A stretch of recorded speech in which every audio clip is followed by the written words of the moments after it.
مجھے اتنا یاد ہے عائشہ کہ ہم جب بڑے ہو رہے تھے تو ہمیں تو یہی کہا جاتا تھا، بڑی انٹرسٹنگ کہ جی میرا پتر ڈی سی بنے گا.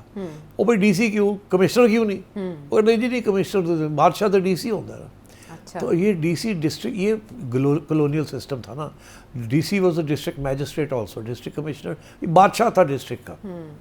کمشنر تو ایک فارمل قسم کی تھی نا، سارا کام فیصلے تو ڈی سی کرتا. تو D C was the king of the district.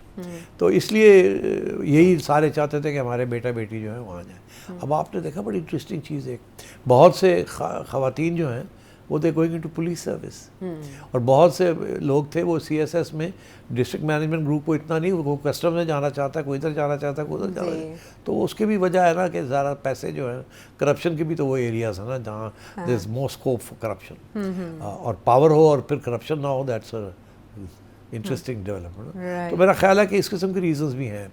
اور پہلے ایک اور چیز بھی تھی جو شاید اب نہیں ہے. پہلے یہ تھا کہ سی ایس ایس میں اگر ایک لینڈ اونر ہے، بڑا ذمہ دار ہے، 2-3 بیٹے ہیں، ایک بیٹا وہ ہمیشہ سی ایس ایس میں بھیجتے تھے کہ بھئی وہ ہمیں پروٹیکٹ کرنے کے لیے ایک ایڈمنسٹریشن میں جانا چاہیے. ایک وہ کہتے تھے کہ زمینوں پہ بیٹھے اور زمینیں دیکھیں، اور ایک وہ جائے بزنس میں یا مینجمنٹ میں یا ملٹی نیشنلز میں. ٹھیک، مگر جو پرائیورٹی ہوتی تھی وہ یہی ہوتی تھی کہ ایک ڈسٹرکٹ ایڈمنسٹریشن میں جائے اور ایک جو ہے وہ زمینوں کو دیکھے. تو چوتھا بیٹا آپ نے کہیں نہیں بھیجا؟ چوتھا اب تو خیر وہ بیٹیاں ہونی شروع ہوگی نا. اب بیٹیاں جو ہے وہ زمینیں تو نہیں دیکھتی مگر وہ چلی جاتی ہیں نا، دے گو انٹو سی ایس ایس. وہ پولیس میں جا رہی ہیں، ادھر جا رہی ہیں، بینکس میں جا رہی ہیں اینڈ سو آن. تو یہ دس از ویری، آپ نے ایک ادارے میں بھرتی نہیں کرائی، وہاں اگر کوئی ہو تو پھر تو ہر جگہ سیٹ رہتے ہیں، زمینیں بھی سنبھالی جاتی ہیں، زمینیں اور سی ایس ایس بھی کیا جا سکتا ہے. آپ کیا کر رہے ہیں سیٹھی صاحب؟ آپ نے کیوں نہیں کیا سی ایس ایس؟ میں نے کیوں نہیں کیا؟ Good question. ہاں گڈ کویسچن، بیکاز میرے بھی بڑا پریشر تھا. میرے بڑے اچھے یار دوست بھی، انہوں نے بھی سی ایس ایس کا امتحان لیا. جب میں یو کے گیا تو پڑھائی کے دوران میرا یہی خیال تھا کہ اب میں یہاں سے سی ایس ایس کا امتحان دوں گا. مگر پھر تھوڑی سی سوچ میں تبدیلی آئی، تو ہم نے کہا یہ سی ایس ایس والے جو ہیں یہ تو حکمران پارٹ آف دا پرابلم ہے، they not part of the solution. تو ہمیں تو اس زمانے کی بات کریں، اس زمانے کی بات ہے کہ سولوشن میں جانا ہے، پرابلم میں نہیں جانا. تو اسی لیے یہاں بیٹھے ہوئے ہیں. سولوشن، یہ سولوشن ہے. اب آپ سوچ لیں خود. ہاں، سولوشن کرنے کی آپ کوشش تو کرتے ہیں. ہاں وہ لگے رہتے ہیں مگر کوئی پتہ نہیں فرق پڑتا ہے کہ نہیں پڑتا. یہی چراغ جلیں گے یا بجھیں گے تو روشنی ہوگی، امید رکھ لیتے ہیں. چلیں آگے بڑھیں. اب ذرا کوئی سوال ہو جائے، کوئی ہاں سوال ہو جائے. بڑا انٹرسٹنگ تھا یہ معاملہ، اس کو لے کر کافی انٹرسٹنگ گفتگو ہو گئی، اور پتہ یہ چلا کہ کیونکہ سسٹم میں تھوڑی بہت تبدیلیاں آئی ہیں تو یہ تعداد کم ہوئی ہے اپلیکینٹس کی، ادروائز بددلی اس کی وجہ نہیں ہے. اب ہم سوالات میں پشاور چلیں گے، جہاں سے نعمان الدین کیا جاننا چاہ رہے ہیں؟ یہ جو ایران کی جنگ ہے، روس اور چین خاموش کیوں ہے؟ کیا وہ کوئی ملٹری مدد کرتے ہیں یا نہیں؟ ویسٹرن میڈیا کہتا ہے یوکرین میں تقریباً 10 لاکھ روسی مارے گئے. اس کے بارے میں وضاحت کریں. روس اور چائنا چپ کیوں ہیں؟ ابھی میں نے بتایا آپ کو کہ امریکہ کے اندر ایک پوری کیمپین شروع ہو گئی ہے. وہ یہ کہہ رہے ہیں کہ یہ ایران کی جو بیلسٹک میسائلز ہیں یہ بڑی سوفسٹیکیٹڈ ہوتی جا رہی ہیں اور اپنے ٹارگٹس پہ ٹھک کر کے پہنچ رہی ہیں، اور اسی لیے ان کو گرایا جانا مشکل ہو گیا ہے امریکہ کے لیے اور اسرائیل کے لیے.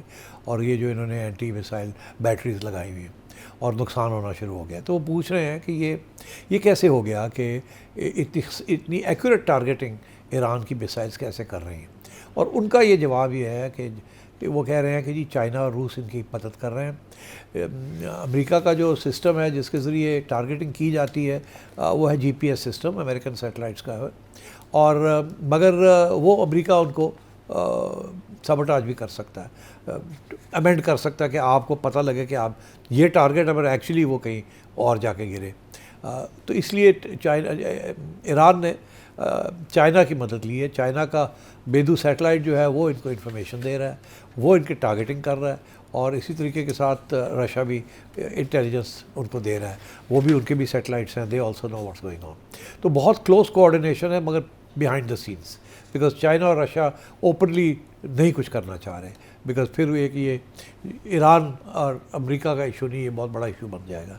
سو but at the same time Iran کو سپورٹ کر رہے ہیں, both by buying oil and violating the sanctions, and also by giving coordinates and helping Iran military defense against America.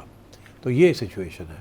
Ukraine کی آپ بات کر رہے ہیں, یہاں اس میں کوئی شک نہیں ہے کہ یوکرین کے اندر بہت سے روسی مارے گئے ہیں اور یوکرین کے باشندے بھی مارے گئے ہیں.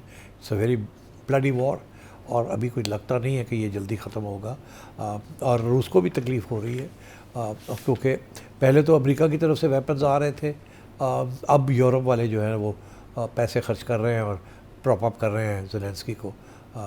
اور مگر جو انٹرنیشنل ایکسپرٹس ہیں وہ ابھی بھی یہی کہہ رہے ہیں کہ اگلے 6 مہینے میکسیمم 1 سال کے اندر یہ معاملہ طے ہو جائے گا, کیونکہ روس جو ہے وہ جیت جائے گا اور پھر ایک قسم کی MOU بن جائے گا کہ جی یہ علاقے جو ہیں یہ بفر زون بن گیا اور یہ پیچھے ہٹ گیا, اور نیٹو جو ہے یہاں سے اس کے آگے نہیں جا سکے گا, اور زیلنسکی کی چھٹی ہو جائے گی. یہ اس قسم کی انٹرنیشنل ایکسپرٹس جو ہیں وہ پریڈکشنز کر رہے ہیں. تو لیٹس سی, اس میں کوئی شک نہیں ہے کہ رشیا کو تکلیف تو ہو رہی ہے, بیکاز یوکرین والے جو ہیں وہ اب بہت گہری رشیا کے اندر ماسکو تک بمباری کر رہے ہیں, اور رشیا کو تکلیف تو ہو رہی ہے, اس میں کوئی شک نہیں ہے. مگر لانگ ٹرم میں وہ کہہ رہے ہیں کہ یوکرین کے لیے ریکروٹمنٹ آف سولجرز بڑا مشکل ہو گیا ہے, ان کی آرمی جو ہے وہ کم ہوتی جا رہی ہے, اور اگر یا تو یورپین نیشنز اپنے مین پاور بھی دیں, اپنے بوٹس دیں آن دا گراؤنڈ, جو وہ کرنا نہیں چاہیں گے, اور ان کے پاس اتنے پیسے بھی نہیں ہیں ابھی دینے کے لیے, ہتھیار بھی, تو اس وقت ان کو تھوڑی تکلیف بھی ہو رہی ہے یوکرین والوں کو. So Russia is dug in for the longer haul, مگر لوگوں کا یہ کہنا ہے کہ by the end of this year اور early next year Russia will have captured the territories and be in a position to negotiate a deal. لیکن western media کا یہ دعویٰ ٹھیک نہیں ہے کہ تقریباً 10 لاکھ روسی مارے گئے. 10 لاکھ نہیں, یہ پروپیگنڈا ہے. یہ پروپیگنڈا ہے. 10 لاکھ تو نہیں ہو سکتا, لاکھ کے قریب کی بات ہوتی ہے. پشاور سے نعمان الدین, آپ کو جواب مل گیا آپ کے سوال کا. لوور ڈی سے فرید ایک سوال بار بار پوچھنا چاہ رہے ہیں. دامن بچانے کی بھرپور کوشش کی, لیکن میرا خیال ہے سوال شامل کر لیتے ہیں کیونکہ دوسری بار بھی انہوں نے سوال پوچھا. پھر اینکر سعید عائشہ ناز صاحبہ جس طرح وہ سوالات پوچھتے ہیں اور ان کے الفاظ کا چناؤ, ان کے ساتھ جو ذخیر الفاظ جو ایڈمز یوز کرتے ہیں, انگلش اردو کے الفاظ, جو اس کا موقع محل اس طرح, تو کیا اس طرح نہیں ہو سکتا کہ ہفتے میں یا مہینے میں, چلو کبھی ایک دفعہ اس طرح نہیں ہو سکتا کہ نجم سیٹھی صاحب ہوسٹ بن جائے, سعید عائشہ ناز صاحبہ جو ہے وہ گیسٹ بن جائے اور ہمیں تبصرہ دے کرنٹ افیئر کے حوالے سے, اور جو ریگولرلی جو ڈیولپمنٹس ہوتی ہے اور انٹرنل پالیٹکس, کیا یہ پاسبل؟ اچھا جی, یہ سوال تھا جو ہم نے پچھلی دفعہ اس کو نہیں کیا, پھر ان بھائی صاحب کا پھر سے آ گیا کہ آپ میرا سوال کا جواب نہیں دیتے. تو عائشہ تو بالکل جواب نہیں دینا چاہتی, مگر میں اس کے اوپر کوشش کروں گا کہ جواب ملے مجھے عائشہ سے.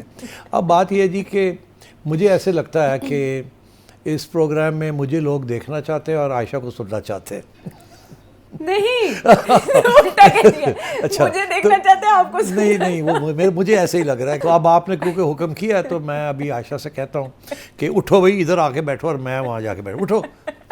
آپ کو پتہ نا آف کیمرا ہماری اس پہ کتنی ڈسکشن ہوئی, اور میں نے آپ سے کہا کہ آپ میرے سے پہلا سوال کیا کریں گے. اچھا, میں اب ان سے پہلا سوال کرنے والا ہوں جی. عائشہ, تمہارے پاس کوئی چڑیا ہے؟ نہیں, میں جانور کوئی بھی نہیں رکھا. طوطا رکھا تھا کسی زمانے میں. اچھا, تو اس کو بلی نے مار دیا. اچھا, تو بلی کہاں سے آئی؟ بلی اسٹرے کیٹس. اچھا, اسٹرے کیٹ.